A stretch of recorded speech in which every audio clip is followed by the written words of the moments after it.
गैया छोटे छोटे ग्वाल छोटो सो छोटो मेरो मदन गोपाल छोटी छोटी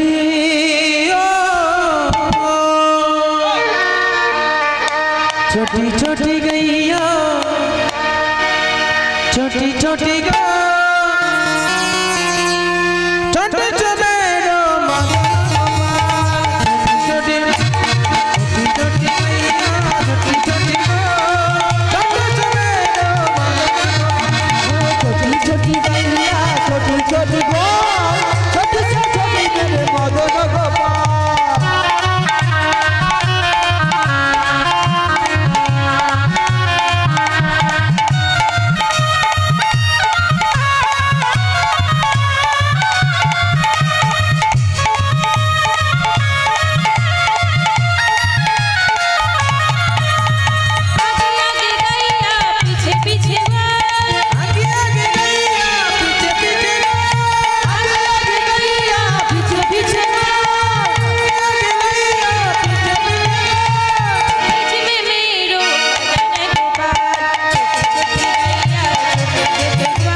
गोष्ठे चले गेছেন আর গোষ্ঠে গিয়ে কি করছেন না ভগবান আমার সখাদের সঙ্গে গোষ্ঠে গিয়ে বিনোদ খেলা খেলছেন। তাই আজকে পদকর্তা কলম দিচ্ছেন খেলিতে বিনোদ খেলা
পিপাসায় কাতর হয়েছে?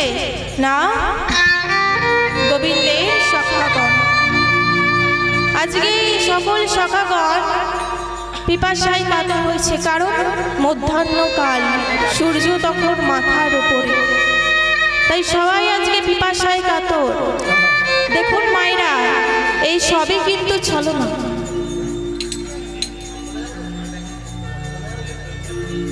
হরে কৃষ্ণ।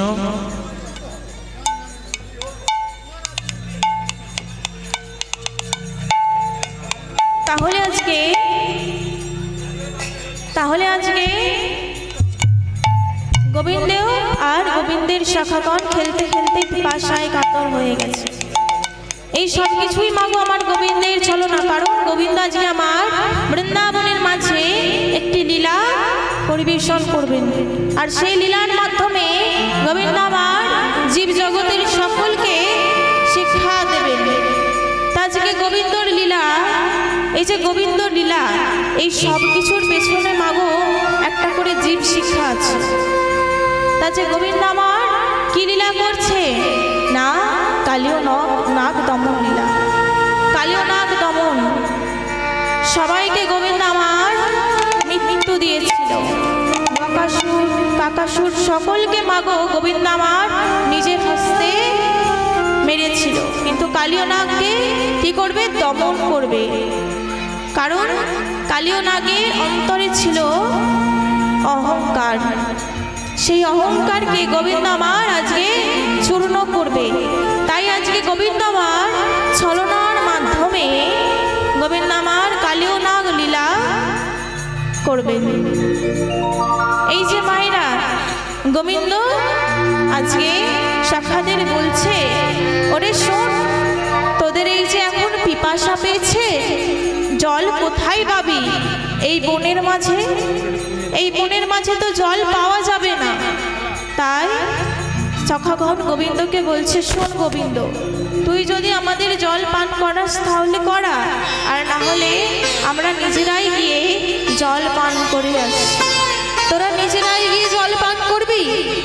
হ্যাঁ রে, আমরা নিজেরাই গিয়ে করতে পারবো। তাই আজকে সখাগণ গোবিন্দের সঙ্গ পরিত্যাগ করে, তাই যে সখাগণ গোবিন্দের সঙ্গ পরিত্যাগ করে, এক মিনিট দাঁড়াও, ওই কাঁসার শিখলগুলো আরো জোরে বাজবে না একটু আস্তে আস্তে বাজান, না তো কীর্তনটা একটু মানে স্টপ করে দিয়ে আপনার ওরা সেরে নেন।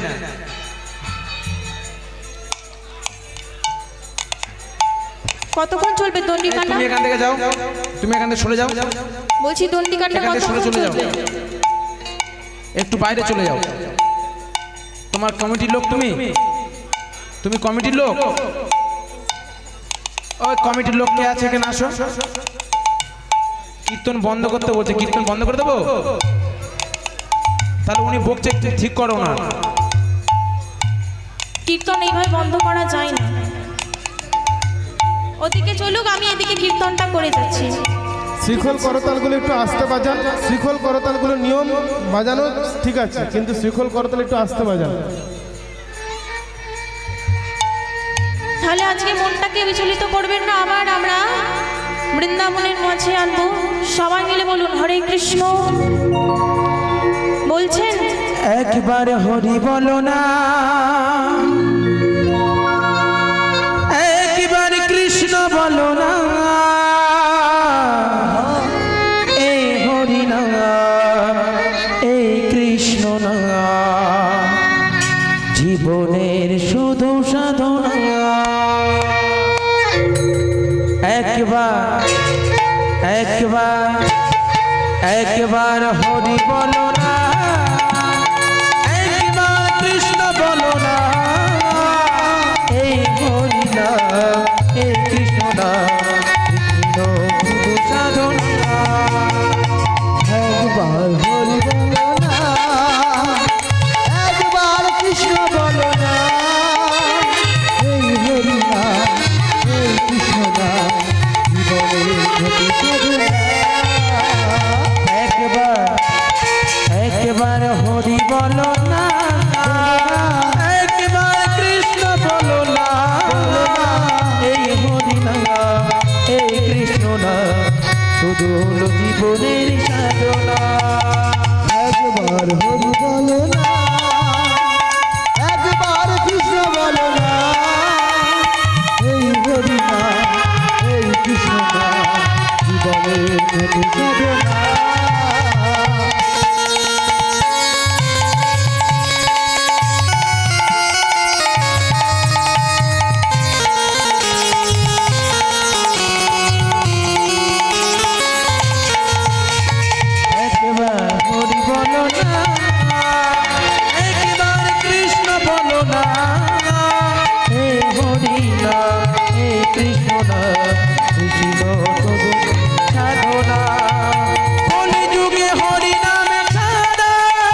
সাধনা কৃষ্ণ জীবনের সাধনা কৃষ্ণ জীবনের সাধনা। তাহলে আজকে বৃন্দাবন লীলায় আমরা যেখানে ছিলাম, গোবিন্দের শাখাগণ গোবিন্দের সঙ্গ পরিত্যাগ করে আজকে চলে যাচ্ছে। একে মধ্যাহ্ন কাল, আর সেই সময় মাগো গোবিন্দের শাখাগণ গোবিন্দকে তাদের সঙ্গ ছাড়া করছেন। এই দেখুন মায়েরা, দিবসের যেমন 3টে কাল আছে, সকাল, মধ্যকাল আর হচ্ছে সন্ধ্যা, তেমনি এই মানব জীবনের 3টে কাল আছে। কি কাল? বাল্যকাল, যৌবনকাল আর বৃদ্ধকাল। এই যে যৌবনকাল, এটাকে মাগো আমরা দিনের মধ্যাহ্নকালের মধ্যে ধরতে পারি। এই যে যৌবনকাল, এই যৌবনকালে যদি কেউ কৃষ্ণ ত্যাগ করে তাহলে তার জীবনটা নষ্ট হয়ে যায়। তাই মাগো বাল্যকাল থেকেই আমাদের হরি ভজনা করতে হবে। তাই যে গোবিন্দের শাখাগণ বন মাঝে দিয়ে চলে যাচ্ছে, আর গিয়ে কোথায় দাঁড়িয়েছে? ওই কালীদহের তীরে। অজান্তেই তারা কালীদহের তীরে দাঁড়িয়েছে। আর এদিকে যেই না মাগো দাঁড়িয়েছে, বড়ই তো পিপাসা তাদের মধ্যে। এত সুন্দর জল দেখে তারা আর স্থির থাকতে পারল না। সবাই মিলে জলে এক এক করে নামতে শুরু করলো। ওই কালীদহে কে বাস করত? বিষধর্মী কালীয় নাগ, যার মধ্যে প্রচুর বিষ ছিল।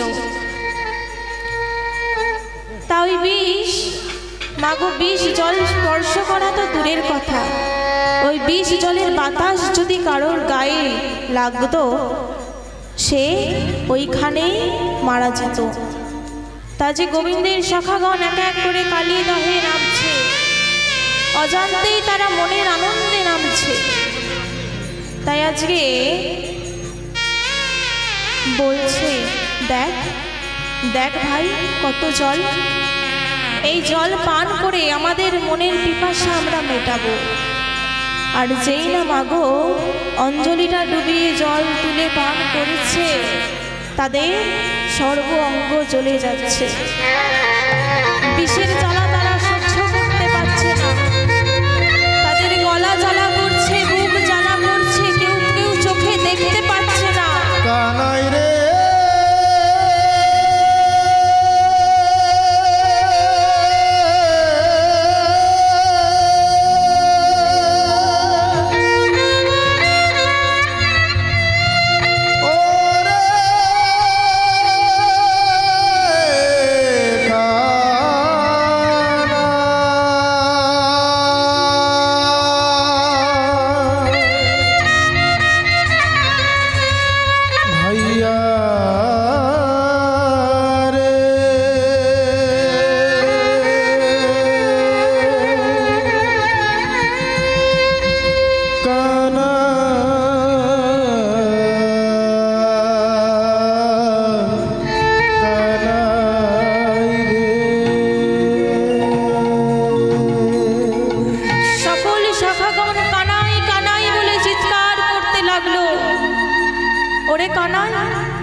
এই জন্মে তোর বদন কি আমরা আর দেখতে পাবো না?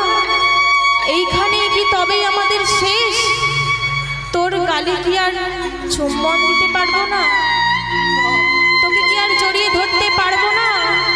তোর সঙ্গে কি আর আমরা খেলা করতে পারবো না? সবাই মিলে মাগো আজ কানাইকে স্মরণ করছে। কানাইকে স্মরণ করে করে কানাইকে বলছে, ওরে কানাই, সবাই মিলে বলছে, তুমি যদি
যেমন তোর চরণ আমরা স্পর্শ করতে পেরেছি, যেমন তোর সঙ্গ করতে পেরেছি, পর জন্মে যেন আমরা এইভাবেই তোর সঙ্গ করতে পারি। ওরে কানাই, আমাদের আর কিছু চাই না, পরের জন্মে শুধু আমরা তোকে চাই। আমরা তো তোকে ছাড়া কিছুই জানি না, আমরা শুধু তোকে জানি। আমি তোর জনম জনম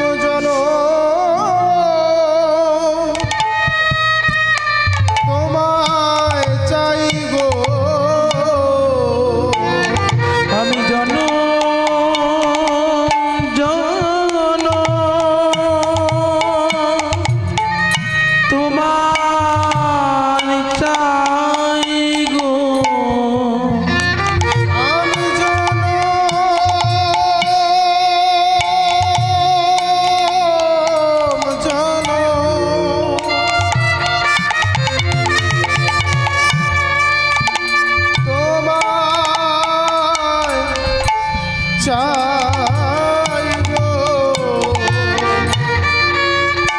আমি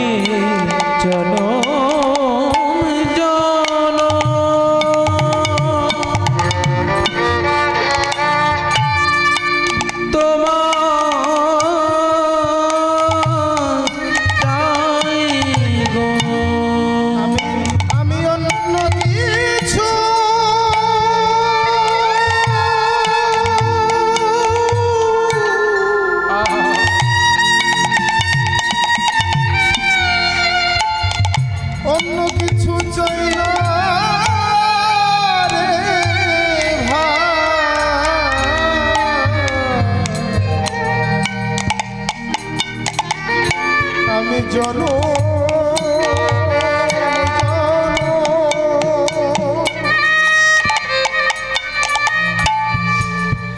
তোমায় চাইবো, আমি অন্য কিছু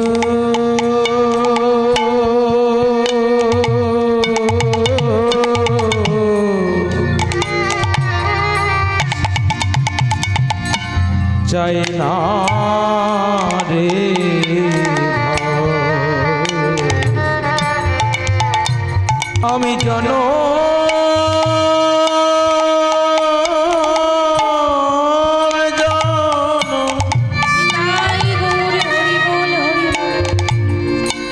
আমি যেন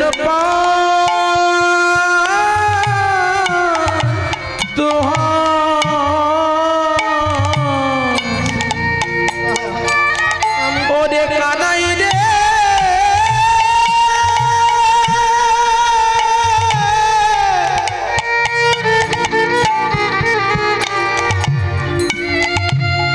আমরা জানি এই যুগের তো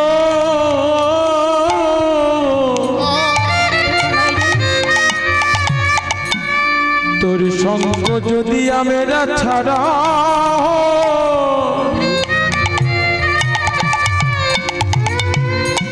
ওরে কানা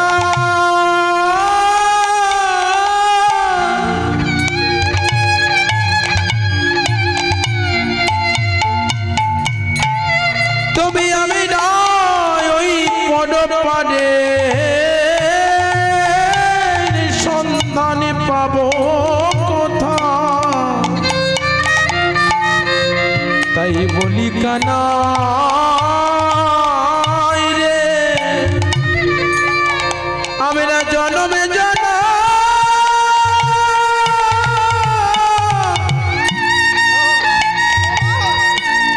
তোহার মতো এমন ভাই কানা আমাদের সঙ্গ ছাড়া কবু যেন না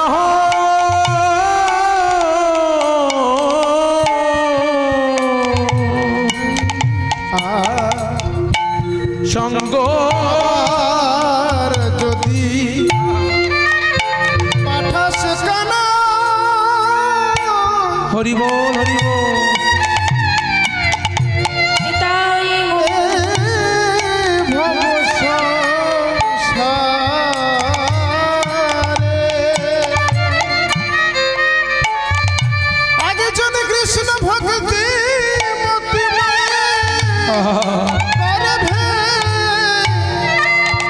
জনম দিও ওরে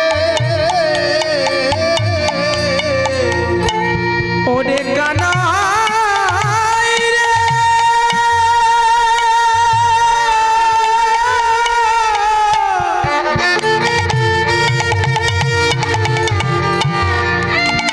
আমাদের যে কুলে জানা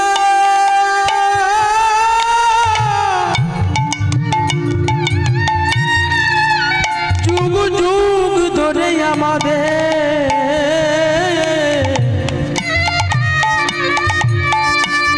তুই যে আমাদের ভাই কানা তাই বলি কানা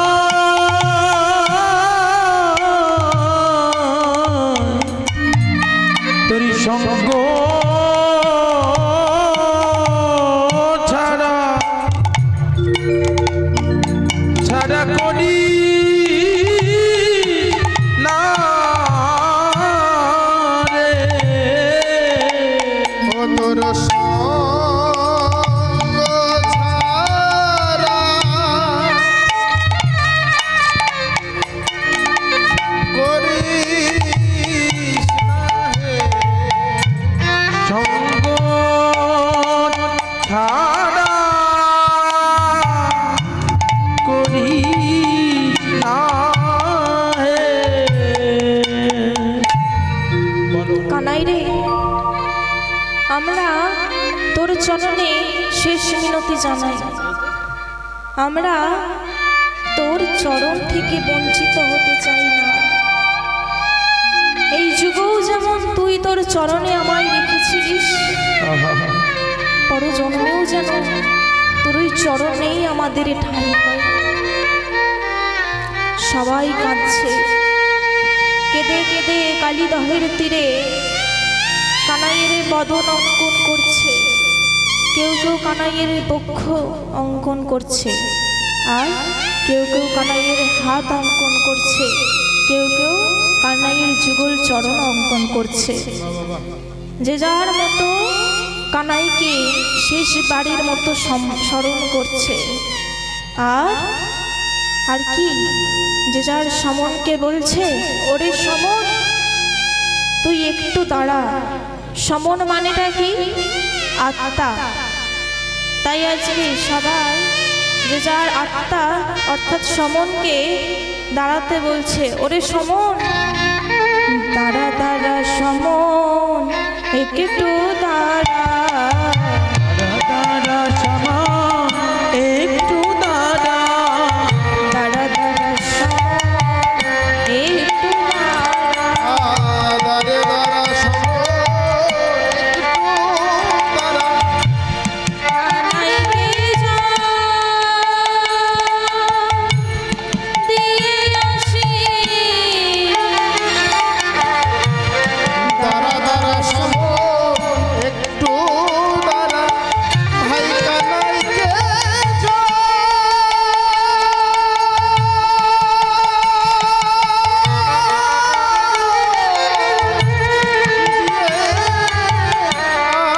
আসি। দাঁড়া দাঁড়া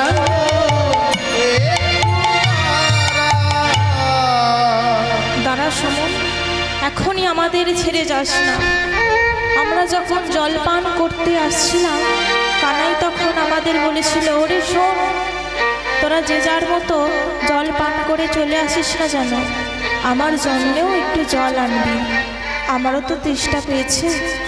তাই সমনকে বলছে, ওরে সমন দাঁড়া। যে যার মতো কৃষ্ণকে স্মরণ করতে করতে ওই কালীদহের তীরে অচৈতন্য হয়ে পড়েছে। আর এদিকে গোবিন্দ আমার অন্তর্যামী, অন্তরে অন্তরে সমস্ত কথা বুঝতে পেরে আসতে বাজারে অন্তরে অন্তরে সমস্ত কথা বুঝতে পেরে গোবিন্দ আমার কি করছে? সর্বলীলার অঘটন ঘটনকারী মা যোগমায়াকে স্মরণ করছে। তাই আজকে কি বলছে? এত বলি গোবিন্দ আমার যোগমায়াকে স্মরণী, এত বলি গোবিন্দ আমার যোগমায়া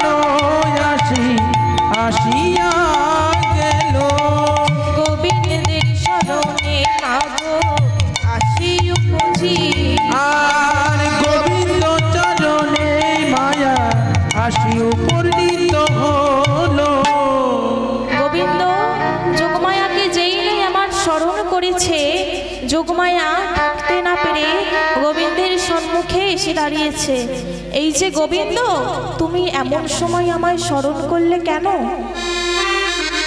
মাগো, আমি তোমায় স্মরণ করেছি আমার সখাদের জন্য।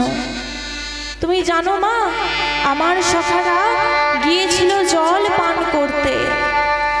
জল পান করতে করতে মনে হয় আমার সখাগণ যমুনায় না গিয়ে ওই কালিদহের জল পান করে ফেলেছে, তাই ওরা আর ফিরে আসছে না। তুমি যাও না মা, তুমি ওদের গিয়ে বাঁচিয়ে তোলো, ওরা নিশ্চয়ই কালিদহের জল পান করেছে। এই বলে যোগমায়ায় আমার কালিদহের তীরে যাচ্ছে। এত বলি যোগমায়া চলিলা দুইখানে, এত বলি যোগমায়া চলিয়া যায়, যোগমায়া চলিলা দুইখানে, এত বলি যোগমায়া চলিয়া যায়। কালিদহের কুলে সবে দিল দর্শনে, আজ কালিদহের কুলে আসি দিল দর্শন। কালিদহের কুলে সবে দিল দর্শন। আজ কালিদহের চলি তবে দিল দর্শন। দাঁড়ালো দাঁড়ালো দাঁড়ালো দাঁড়ালো দাঁড়ালো দাঁড়ালো, দাঁড়ালো দাঁড়ালো যোগমায়া মায়া সে দাঁড়ালো। ওই যোগমায়া আসি দাঁড়ালো দাঁড়ালো। গোবিন্দের শরণে মাগো দাঁড়ালো দাঁড়ালো। কালিদহের কুলে আসি দাঁড়ালো দাঁড়ালো। আমার যোগমায়া, দাঁড়ালো দাঁড়ালো, আমার আজ যোগমায়া, দাঁড়ালো দাঁড়ালো, আমার যোগমায়া দাঁড়ালো দাঁড়ালো, দাঁড়ালো। দাঁড়ালো দাঁড়ালো। যোগমায়া মা এসে কালিদহের তীরে দাঁড়িয়ে আছে। দাঁড়িয়ে কি দেখলো না, গোবিন্দের সকল সখাগণ ওই কালিদহের বক্ষ মাঝে অচৈতন্য হয়ে পড়ে আছে। সঙ্গে সঙ্গে মা আমার কুমণ্ডল থেকে জল নিয়ে মৃত্যু সংবিজনী মন্ত্র পড়ে তাদের মুখে যেই না মাখো ছিটিয়ে দিয়েছে, সকল সখাগণ কানাই কানাই বলে আবার তাদের চৈতন্য ফিরে পেল। আর যেই না মাগো তাদের চৈতন্য ফিরে পেয়েছে, তখন তারা দেখছে যে কানাই তাদের সম্মুখে দাঁড়িয়ে আছে। কানাই, ও কানাই, তুই কি জানিস ভাই, ওই কালিদহের জল পান করে আমরা এখানে অচৈতন্য হয়ে পড়েছিলাম। তুই আমাদের বাঁচিয়েছিস কানাই, তাই তুই যেহেতু আমাদের বাঁচিয়েছিস, আমরা সকলে মিলে ওই বৃন্দাবনের ঘরে ঘরে গিয়ে কি বলবো জানিস? আমাদের ভাই কানাই আছে, আমাদের ভাই কানাই আছে, আমাদের ভাই কানাই আছে। আমাদের ভাই কানাই আজ আছে, আমাদের ভাই কানাইয়া আছে। মরিলে বাঁচাইতে পারে আমাদের ভাই কানাই আছে, মরিলে বাঁচাইতে পারে আমাদের ভাই কানাই আছে। মরিলে বাঁচাইতে পারে আমাদের ভাই কানাই আছে। মরিলে বাঁচাইতে পারে, মরিলে বাঁচাইতে পারে, আমাদের ভাই মরিলে বাঁচাইতে পারে, আমাদের ভাই কানাই আছে। মরিলে বাঁচাইতে পারে, আমাদের ভাই কানাই আছে। মরিলে বাঁচাইতে পারে, আমার ভাই কানাই আছে। আমাদের ভাই কানাইয়া আছে। আমাদের ভাই কানাই আছে। বৃন্দাবনের ঘরে ঘরে গিয়ে বলবো, শোনো বৃন্দাবনের ব্রজবাসিনীগণ, আমাদের ভাই কানাই আছে। তোমাদের যদি কারোর কিছু হয়, আমাদের ভাই কানাই সে ঠিক করে দেবে। তখন কানাই আমার সখাগণকে বলছে, এই যে তোরা এত কানাইয়ের নামে জয় জয়কার দিচ্ছিস, তোদেরকে কে বাঁচিয়েছে জানিস? তোদেরকে বাঁচিয়েছে স্বয়ং যোগমায়া যোগেশ্বরী। যদি বৃন্দাবনের ঘরে ঘরে গিয়ে কারোর নাম করতে হয়, তাহলে তোরা যোগমায়ার নাম করিস। তখন শ্রীরাম বলছে, চল ভাই চল, এইখানে আমরা আর থাকবো না, আমরা সবাই মিলে বাড়ি ফিরে যাই। তখন কানাই আমার শ্রীরামকে বলছে, ওরে তুই শোন, তুই এত স্বার্থপর কেন? তোরা যে যার মতো জল পান করলি, আর এখন আমাকে বলছিস বাড়ি ফিরে চল। না না, আমি বাড়ি যাব না। শ্রীরাম তখন বলছে, না ভাই না, তোকে এই জল আমরা পান করতে দেব না, এই জলের মধ্যে বিষ আছে। তুই আজকে আমাদের বাঁচিয়েছিস, আমরা যোগমায়া যোগেশ্বরী কাউকে চিনি না, আমরা শুধু তোকে চিনি, তোর ধেনু চিনি, তোর বেনু চিনি, আর আমরা কিছু জানি না। তাই আজকে তোকে আমরা এই জল পান করতে দেব না। তখন গোবিন্দ আমার বলছে, না না, এটা কি হয় কখনো? এটা কখনোই হয় না, আজকে আমি ওই কালী দহের জলই পান করব।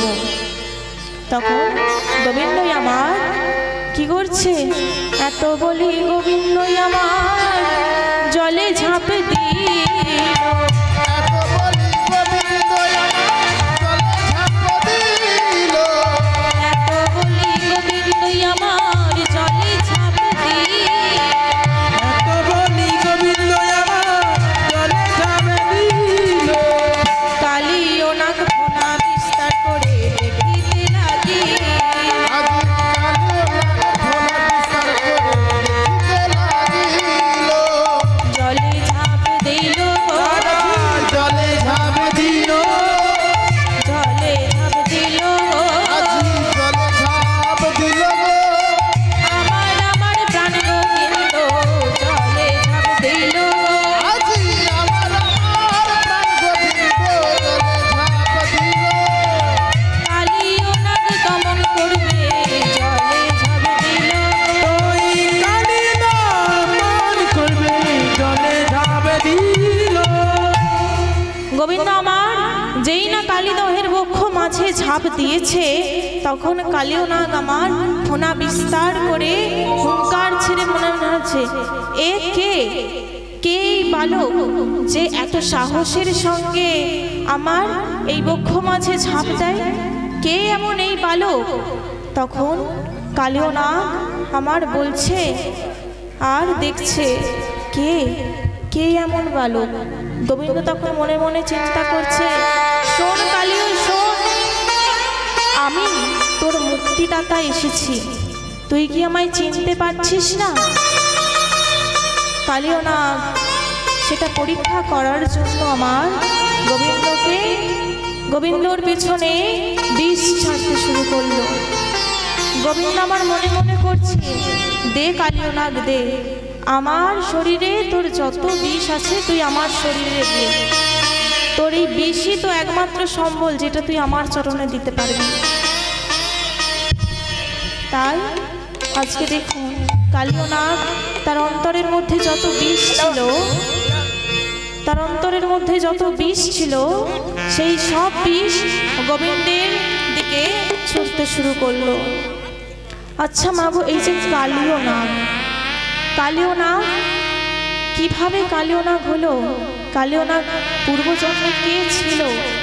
তার কেনই এমন অবস্থা? তাই আজকে আমরা জানবো এই কালীয় নাগ পূর্বে গিয়েছিল। এই কালীয় নাগ ছিল চন্দ্রধ্বজ রাজা। আগেকার দিনে রাজারা মাগো মৃগয়া করতে যেত। রাজ্যের কাজ করে, সমস্ত কাজ করে যখন ক্লান্ত হয়ে যেত, তখন রাজারা মৃগয়া করতে যেত, অর্থাৎ বনে শিকার করতে যেত। তেমনই চন্দ্রধ্বজ রাজা আজকে বনে শিকার করতে গেছে। আর এই শিকার করতে করতে রাজার নাকে একটা গন্ধ ভেসে এলো। এ কি পচা গন্ধটা কিসের? আপনারা পাচ্ছেন পচা গন্ধটা? পাচ্ছেন? সবাই ফুল স্টপ হয়ে গেল নাকি? আপনাদের নাকে একটা পচা গন্ধ আসছে? বাবা হ্যাঁ, এই দিক থেকে আসছে, এই দিক থেকে। কোন দিক থেকে আসছে বলো তো? এই মাইক সেটের এই দিক থেকে নাকি না? হ্যাঁ গো, ওই দিক থেকে আসছে। আপনারা পাচ্ছেন? পাচ্ছেন না? কি দুর্গন্ধ! পাচ্ছেন না? আমরা সবাই পাচ্ছি, আপনারা পাচ্ছেন না? এই যে বাবারা, আপনারা পাচ্ছেন না? একটা দুর্গন্ধ পাচ্ছেন না? যাক, আপনারা ভালো। তা যে রাজা সেই দুর্গন্ধটা পাচ্ছে, আমরা নয়। রাজা সেই দুর্গন্ধটা পাচ্ছে আর তার সৈন্যদের বলছে, এই যে সৈন্য, এই বনের মাঝে এত দুর্গন্ধ কোথা থেকে আসছে? যাও তো গিয়ে দেখো তো। আর যেই না মাগো সৈন্যদল আমার বনের ভেতরে গিয়ে দেখছে দুর্গন্ধটা কোথা থেকে আসছে, গিয়ে দেখলো কি এক মুনি ঋষি, তার সর্বঙ্গ গলিত, পুঁজ হয়েছে, ঘা হয়েছে, রক্ত ঝরে ঝরে পড়ছে, তার সর্বঙ্গে পোকা কিলবিল করছে। সেই মুনিবর তার আত্মাকে পরমাত্মার সঙ্গে মিলিয়ে দিয়েছেন, মিলিয়ে ধ্যানে মগ্ন আছেন। এই মুনিবরকে সৈন্যদল দেখে বলছে, এই যে মুনিবর, আপনি কি শুনছেন? আপনি এখান থেকে চলে যান। আমাদের রাজা আপনার এই শরীরের দুর্গন্ধ সহ্য করতে পারছে না। আপনি যদি দয়া করে এই বন পরিত্যাগ করেন, তাহলে আমাদের এই রাজার খুবই সুবিধে হয়। তা যেই না আমাকে সৈন্যদল বলছে, মুনিবর তো ধ্যানে মগ্ন, কিছুই শুনতে পেলেন না। তাই সৈন্যদল অনেক ডাকাডাকির পর রাজাকে গিয়ে বলছে, রাজামশাই, আমরা অনেক করে মুনিবরকে ডাকছি, কিন্তু মুনিবর সাড়া দিচ্ছেন না, মুনিবর ধ্যানে মগ্ন আছেন। তাই মহারাজা আজকে নিজে গিয়ে মুনিবরকে ডাকছে, মুনিবর, আপনি কি শুনতে পাচ্ছেন? আপনি দয়া করে যে এই যদি এই বনটা পরিত্যাগ করেন, তাহলে আপনি যদি দয়া করে এই বনটা পরিত্যাগ করেন, তাহলে আমরা খুশি হব। কারণ আপনার গা এই যে গলিত অবস্থায় রয়েছে, এখান থেকে প্রচুর দুর্গন্ধ আসছে, তাই জন্য আমি বনে মৃগয়া করতে পারছি না। যখনই বাগো মুনিবরকে ডাকছে, মুনিবর তখন সাড়াই দিচ্ছেন না, ধ্যানে মগ্ন। তাই রাজা ক্ষুব্ধ হয়ে মুনিবরকে তার চরণ দিয়ে আঘাত করল। আর যেই না মাগো আঘাত করেছে, মুনিবরের ধ্যানটা ভেঙে গেল। মুনিবর সেখান থেকে চুপচাপ বেরিয়ে চলে এলেন, কারণ মুনিবর জানতেন যে আজকে রাজা যেই কুকর্ম করলো, সেই কুকর্মের ফল সে একদিন পাবেই। তাই মুনিবর চুপচাপ জঙ্গল থেকে বেরিয়ে চলে এলেন। আর তার কিছুক্ষণ পরেই রাজার অসহ্য পেটে যন্ত্রণা শুরু হয়েছে। রাজা ওই বন থেকে ফিরে চলে এলেন, আর মৃগয়া করতে পারলেন না। এইভাবে মাগো দিন চলে যায়, মাস চলে যায়, রাজার ব্যাধি আর কেউ সারাতে পারছে না। কত বৈদ্য আসছে, কেউ সারাতে পারছে না। তারপরে অবশেষে রাজার কাছে এক বৈদ্য এলো। তখন বৈদ্য এসে রাজাকে বলছে, শোনো রাজা, তোমার এই ব্যাধি একটা উপায় ভালো হতে পারে। তোমার ওই পুকুরে যে সোনার দুটো হাঁস আছে, তুমি যদি ওই হাঁসটাকে মেরে তার পিত্তটা সেবা করতে পারো, তাহলেই তুমি এই রোগ থেকে মুক্তি পাবে। সেই কথা মতো সৈন্যরা গেছে ওই পুকুর থেকে দুটো সোনার হাঁসকে ধরতে। দুটো সোনার হাঁসকে ধরে এনে রাজার সামনে এনে বলছে, এই নিন রাজা, আপনার সোনার হাঁস। রাজা সোনার হাঁস দুটোকে নিজের হাতে নিয়েছে। তখন সোনার হাঁস কথা বলে উঠল, শোনুন রাজামশাই। এ কি, তোমরা কথা বলতে পারো? হ্যাঁ রাজামশাই, আমরা কথা বলতে পারি। শোনো, আপনি আমাদেরকে না মেরে আপনার এই রোগ ভালো করতে পারেন। রাজা তখন বলছে, কিভাবে? উপায়টা তাহলে বলো, তাহলে আমি তোমাদের মুক্তি দিতে পারি। তখন সোনার হাঁস দুটো রাজাকে বলল, শুনুন রাজা, আপনাদের ওই বনে এক মুনি ঋষি তপস্যা করেন। এক মুনি ঋষি এক কুঠিরে বসবাস করেন। আপনি যদি তার চরণ ধোয়া জল পান করতে পারেন, তাহলে আপনার এই রোগ থেকে আপনি মুক্ত হয়ে যাবেন। সোনার হাঁসের কথা মতো রাজাই আমার চলে যাচ্ছে বনে। বনে গিয়ে দেখতে পেলেন সত্যি সত্যি একটা কুঠির আছে। আর সেই কুঠিরে এক মুনি ঋষি ধ্যান করছেন, আর বাইরে তার একটা পদ বাড়িয়ে দিয়েছে। সেই মুনি ঋষি আর কেউ ছিল না। যেই মুনি ঋষিকে রাজা পদাঘাত করেছিল, সেই মুনি ঋষি আজকে ওই কুঠিরে। সে তার বদনটা দেখানো না, শুধু চরণটা বাড়িয়ে দিল। রাজা যখনই মাগো চরণটা দেখেছে, তার মনের মধ্যে বিষ জন্মেছে। এ কি, এই চরণের জল আমি পান করব কিভাবে? এই চরণ ধৌত জল আমি পান করব কিভাবে? চরণ গলিত, চরণে পোকা হয়েছে, আমি এই চরণের জল পান করতে পারবো না। তাই রাজা আমার মণিবরকে করজোড়ে বলছে, ও হে মণিবর, আপনার এই চরণটা না দিয়ে যদি অন্য চরণটা বাড়িয়ে দেন তাহলে আমার খুবই ভালো হতো। মণিবর রাজার কথার মতো আরেকটি চরণ যেই না মাগো বার করেছে, দেখছে কিনা সেই চরণের অবস্থা আরও খারাপ। পুজ গলে গলে পড়ছে, পোকা কিলবিল করছে।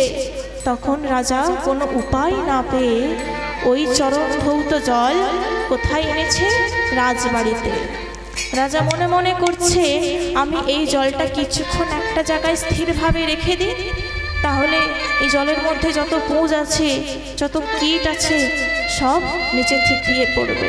তারপরে আমি এই জল পান করব। কিছুক্ষণ পর মাগো রাজা ওই জল পান করতে গেলেন। জল পান করার সময় রাজা আমার দেখলেন কি ওই জলের মধ্যে একটা কীট কিলবিল করছে। তাই নিজের মনে ঘৃণার কারণে ওই জল রাজা আর পান করতে পারলেন না। ওই জল পান না করতে পেরে রাজা তার মস্তকে ছুঁয়ে দিলেন। তখনই মণিবর আমার আবির্ভাব হয়ে রাজাকে বলছে, এই যে শোনো রাজা, তুমি আমার চরণ ধৌত জলকে অবজ্ঞা করলে, তুমি আমার চরণ ধৌত জল পান করোনি, তুমি আমার চরণ ধৌত জল নিজের মস্তকে ছুঁয়ে দিলে। শোনো, আমি তোমায় অভিশাপ দিলাম, পরজন্মে তুমি সর্বকুলে জন্ম নেবে। বলো না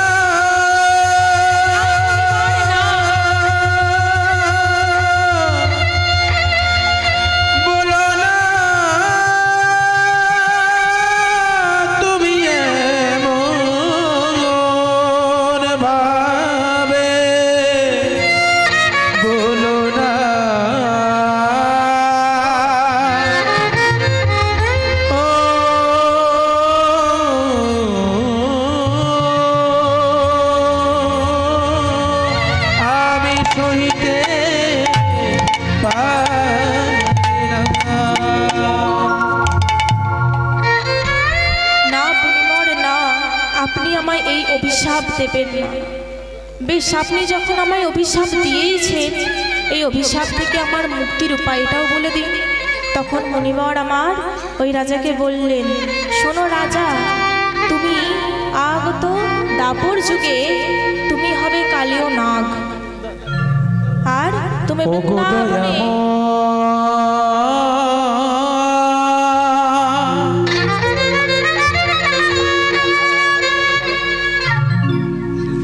আমি কি তোমার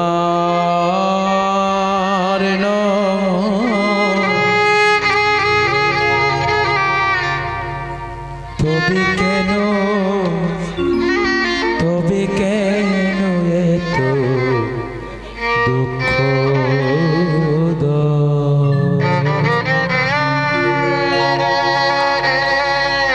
তবে কেন এত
তোমায় তাহলে আমি মুক্তির উপায়টা বলে দিয়েছি।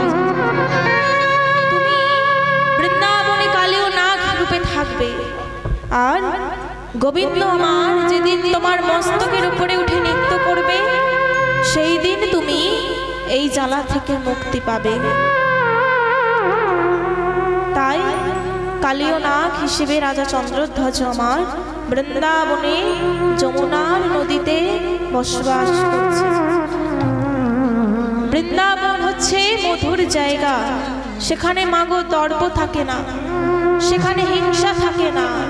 তাই গোবিন্দই আমার ওই কালীয় নাগকে দমন করার জন্য কালীয় নাগের কাছে আজকে গেলেন। কালীয় নাগ আমার গোবিন্দকে দর্শন করছে আর বলছে, এই যে বালক, তুমি কে?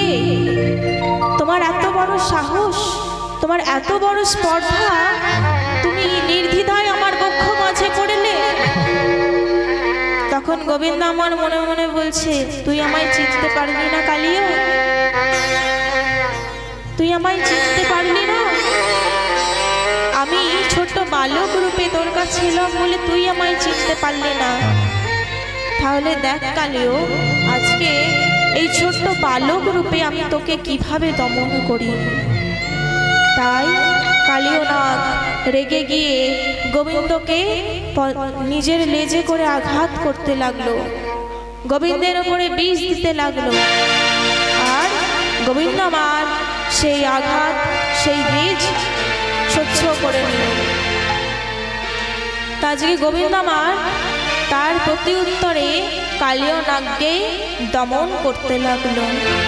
তাই আজকে পদকর্তা বলছেন, ফনায় ফনায় দমন করি, ফনায় দমন করি, নটবর রঙে নাচাই হরি, নটবর আইলে হরি, ফনায় ফনায় দমন করি, ফনায় ফনায় দমন করি, নটবর রঙে নাচাই হরি, নটবর লোকে আইল হরি, ভাঙিল দর্প চাঁদই,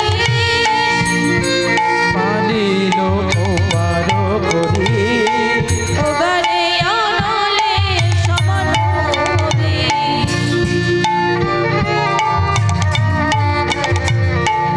ভাঙিল দর্প চাঁদই, আজ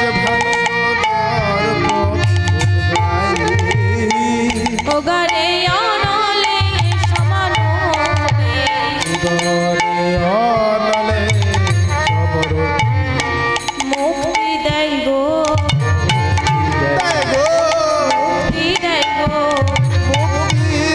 গো, আমার আমার প্রাণ গোবিন্দ মুক্তি দেয় গো, আমার আমার প্রাণ গোবিন্দ মুক্তি দেয় গো, আমার আমার প্রাণ গোবিন্দ মুক্তি দেয় গো, আমার আমার প্রাণ গোবিন্দ মুক্তি দেয় গো, আমার আমার প্রাণ গোবিন্দ মুক্তি দেয় গো,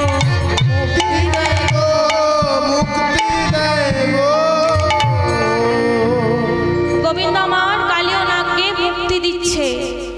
কালীয় নাগের মস্তকের ওপর উঠে গোবিন্দ আমার দুই পদ রেখে নয়, অর্থাৎ দুটো পা রেখে নয়, একটা পদে দাঁড়িয়ে নৃত্য করছে। আর সেই পদ, সেই পা বিশ্বম্ভর মূর্তির ভারে জর্জরিত। কালীয় নাগ সহ্য করতে না পেরে কালীয় নাগ গোবিন্দকে বলছে, ওহে প্রাণ গোবিন্দ, আমি তোমায় ঠিক চিনেছি, এইবার তুমি আমায় ছেড়ে দাও। তখন গোবিন্দ আমার বলছে, না না কালীয়, আজ তোমার ভেতর থেকে যত বিষ আছে, আমি যদি সেই বিষ বের না করতে পেরেছি, আমি তোমায় ছাড়ব না। তাই তখন কালীয় নাগের স্ত্রীগণ ছুটতে ছুটতে এসে গোবিন্দকে প্রণাম জানাচ্ছে। আর প্রণাম জানিয়ে কালীয় নাগের স্ত্রীগণ বলছে, তুমি লহো গো প্রাণ,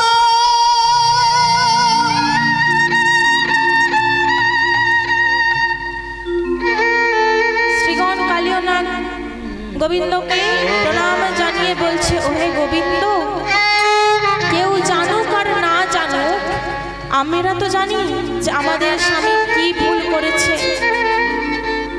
তুমি ওকে আর কষ্ট দিও না, তুমি ওর মুক্তি দাও।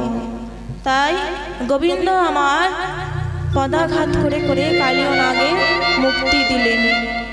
তখন কালীয় নাগের ভেতরে যত বিষ ছিল, মাথার যত মণি ছিল, সব ওই গোবিন্দের চরণে বিসর্জন দিলেন। আর কালীয় নাগ গোবিন্দের চরণে সব কিছু বিসর্জন দিয়ে বলছে, হে গোবিন্দ, আমার বলতে তো আমার আর কিছুই রইল না। আজ থেকে তোমার চরণে আমি আমার সব কিছু সঁপে দিলাম। তাই কালীয় নাগের স্ত্রীগণ গোবিন্দকে শেষবারের মতো পুজো করছেন। কেমন ভাবে? মঙ্গল মঙ্গলময় হরি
ব্রজবাসীগণ গোবিন্দের চরণে প্রণাম জানিয়ে গোবিন্দকে বলছে, এই যে গোবিন্দ, আমরা যে বৃন্দাবন পরিত্যাগ করব, এই বৃন্দাবন ছেড়ে আমরা কোথায় যাব?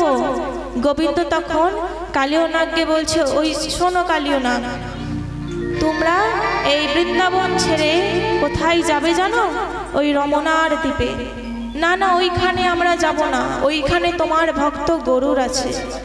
গরুর যদি আমাদেরকে দেখে নেয় তাহলে আমাদের ভক্ষণ করবে, অর্থাৎ সেবা করবে, তাই আমরা যাব না।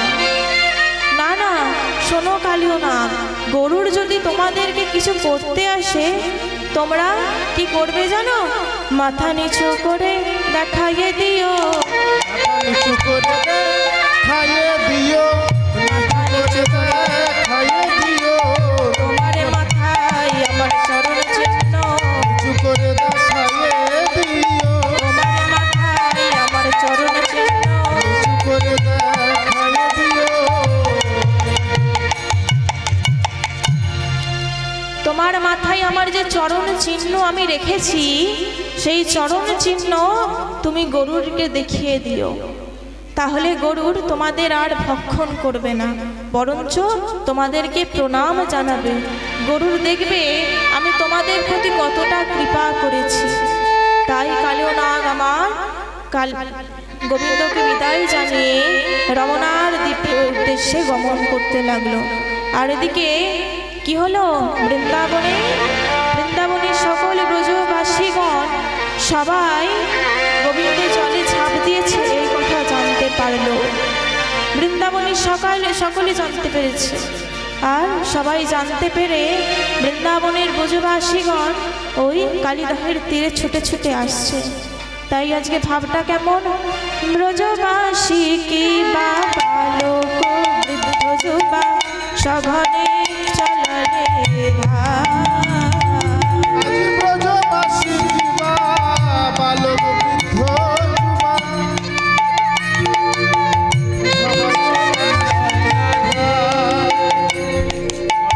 যাহা শিশুগণ কহে রমণ,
ছুটে ছুটে কালিদাহের তীরে এসে বলছে, এ কি গোপালের কি হলো?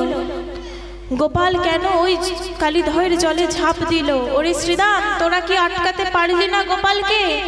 শ্রীরাম বলছে, আমরা আটকাবো কি করে? গোপাল যে আমাদের কোনো কথাই শোনে না, সবাই মাগো হায় হায় করছে। আর কে জানতে পারলো না? আমার শ্রীমতী রাধারানী। রাধারানী মনে মনে ভাবছে, আমি জানি আমার গোবিন্দ কেন ওই কালীদহের জলে ঝাঁপ দিয়েছে। আমার গোবিন্দকে আমি আমার বদন দর্শন করাইনি, তাই হয়তো গোবিন্দ আমার মান করে ওই কালীদহের জলে ঝাঁপ দিয়েছে। তাই রাধারানী আমার সবাইয়ের সামনে আসতে পারলো না। ওই তীর থেকে দূর থেকে দর্শন করছে আর বুক ভাসিয়ে নয়ন জলে কাঁদছে। আর গোবিন্দ আমার দিকে মনে মনে ভাবছে, আজকে আমি যদি এখন আর এইখানে থাকি তাহলে হয়তো সবাই কাঁদতে কাঁদতে অচৈতন্য হয়ে পড়বে। তাই গোবিন্দ আমার কি করছে না, জলের ওপর থেকে উঠে আসছে। আর যেই না মাগো উঠে আসছে, সবাই কানাইকে দেখে বলছে, ওই তো কানাই, ওই তো কানাই। কানাইয়ের তো কিছু হয়নি, কানাইয়ের বিষ জল স্পর্শ করে তো কিছুই হলো না। আর যেই না মাগো সবাই কানাইকে দেখতে পেয়েছে, সবাই কানাইয়ের কাছে ছুটে যাচ্ছে। কানাই, ওরে কানাই, তোর কিছু হয়নি তো বাবা? তোর কোনো অমঙ্গল হয়নি তো? যশোমতী মাই আমার গোপালকে কোলে তুলে নিয়ে আদর করতে করতে বলছে, ওরে গোপাল, তোর কোনো অমঙ্গল হয়নি তো? তোর কোনো ক্ষতি হয়নি তো? তখন ব্রজবাসী আমার মাকে বলছেন, শোনো মা, আমরা জানি সন্তানের যদি কোনো অমঙ্গল হয় তাহলে কি করা উচিত সেটা কিন্তু শাস্ত্রে লেখা আছে। তাই ব্রজের সবাই যশোমতীকে বলছে, ওগো মা শোনো, মামা ভাগনাই একসাথে করালে ভোজন, মামা ভাগনাই একসাথে করালে ভোজন, মামা ভাগনাই একসাথে করালে ভোজন, মামা ভাগনা একসাথে করালো ভোজন। সব মঙ্গল হয়ে যাবে শাস্ত্রের লিখন, সব মঙ্গল দূরে যাবে শাস্ত্রের লেখন, সব মঙ্গল দূরে যাবে শাস্ত্রের লিখন। দেখো সব মঙ্গল দূরে যাবে, আসিল এখন। ভোজন করাবো, করালে কি পারবে, ভোজন করাবো, ভোজন করাই গো, সব মঙ্গল দূরে যাবে ভোজন করাবো। ওই সব মঙ্গল দূরে যাবে, ভোজন করাই গো। বলছে মামা ভাগনা একসাথে বসে যদি ভোজন করে তাহলে সন্তানের নাকি সব অমঙ্গল দূরে চলে যায়। সেই কথা মতো আমার যশোমতী মা নন্দ মহারাজকে ডাকছেন, এই যে নন্দ মহারাজ, তুমি এক্ষুনি যাও, তুমি আমার ভাই আয়ানকে এক্ষুনি খবর দাও, আজ দুপুরে আমি আমাদের বাড়িতে ওকে সেবা করাবো।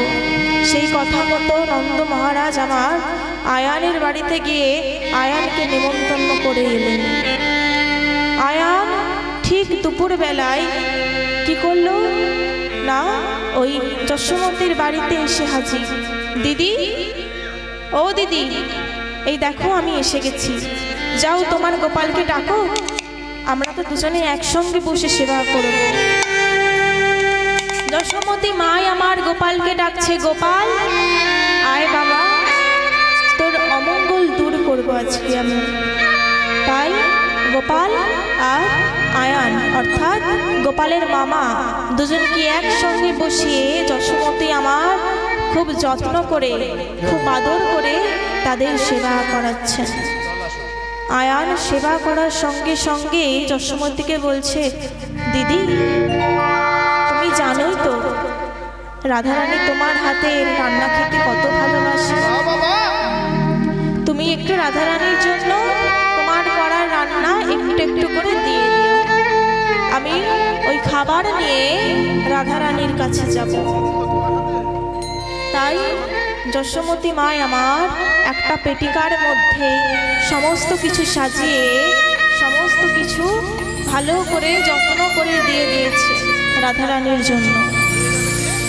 আর ওই খাবারের পরিবর্তে গোপাল আমার চিন্তা করছে, আমার তো আজকে রাধারানীর সঙ্গে দেখা হয়নি, তাহলে আমি এই পেটিকার মধ্যেই রাধারানীর কাছে যাব।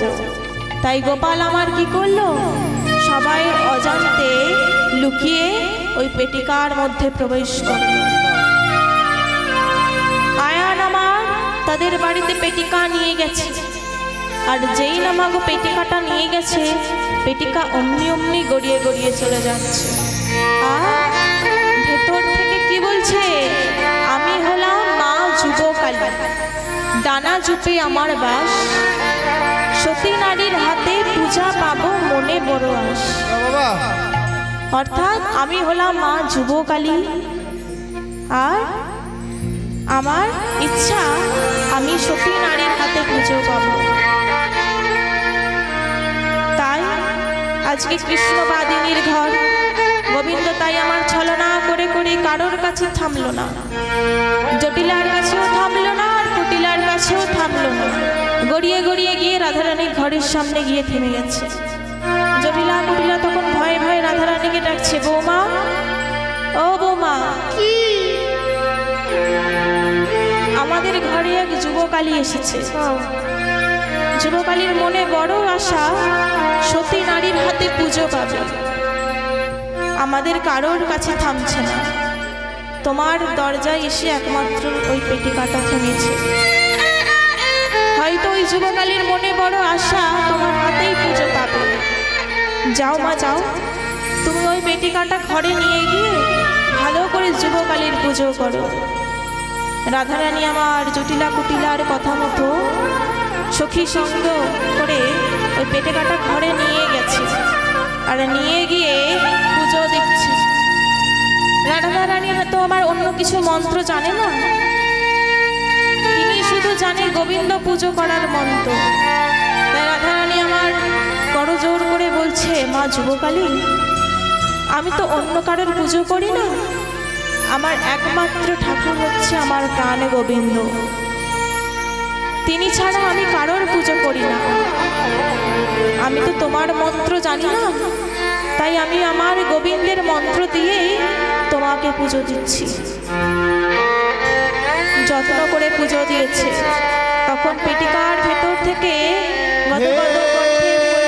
কৃষ্ণ করুণা সিন্ধু, করুণা সিন্ধু, বন্ধু জগৎপতে, জগতে পথে গোপেশ গোপিকা কান্ত, গোপিকা কান্ত, রাধা কান্ত নমস্তুতে, রাধাকান্ত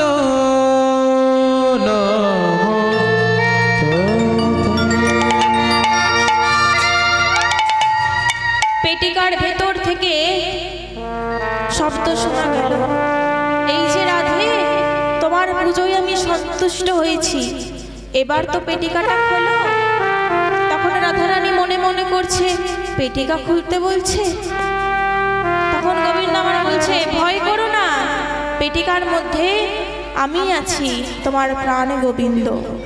ছলনা করে আমায় মা যুবকালীর রূপ নিতে হয়েছে। তাই গোবিন্দের কথা মতো আজকে রাধারানী যেই না মাগো পেটিকাটা খুলেছে, গোবিন্দ আমার অধরে মুরলি নিয়ে দাঁড়িয়েছে। তখন সকল সখীগণ গোবিন্দকে দর্শন করে বলছে, শোনো গোবিন্দ, তুমি যখন আমার রাধারানীর কাছে এসেছো, তাহলে তোমরা একবার যুগলে দাঁড়াও, আমরা সেই যুগল দর্শন করি, আর সেই যুগল দর্শন করে আমরা আমাদের প্রাণ জুড়াই। তাই সখীদের কথা মতো রাধারানী আর গোবিন্দ আমার যুগলে দাঁড়িয়েছে।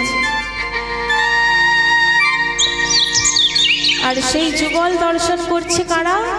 না, রাধারানীর সখীরা। আপনারাও দর্শন করবেন তো? হ্যাঁ যুগল দর্শন করবেন তো?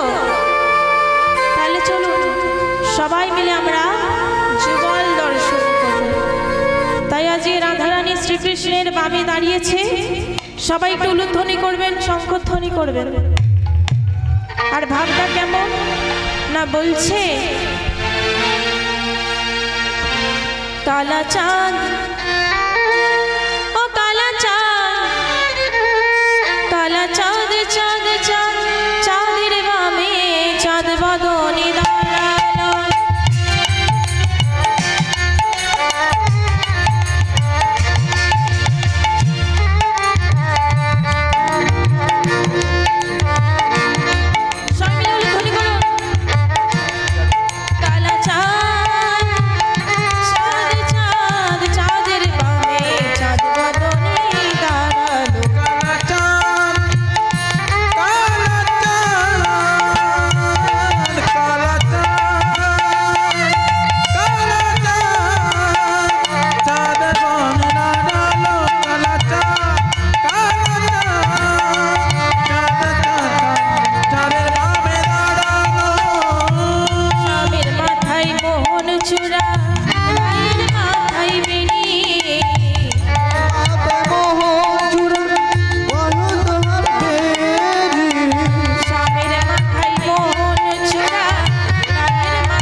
ভজন গান হবে?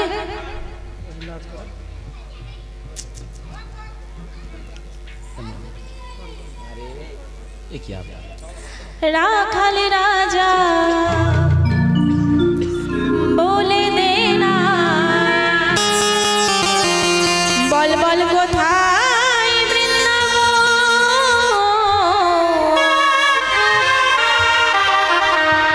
শ্যাম কুণ্ড রাধা কুণ্ড গিরি গোবর্ধন।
বলে দে না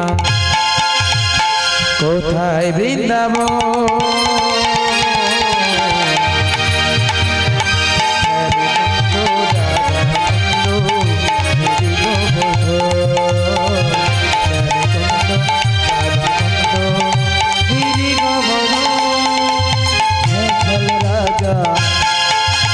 বলে দে না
ऐसा इंतजाम हो जाए।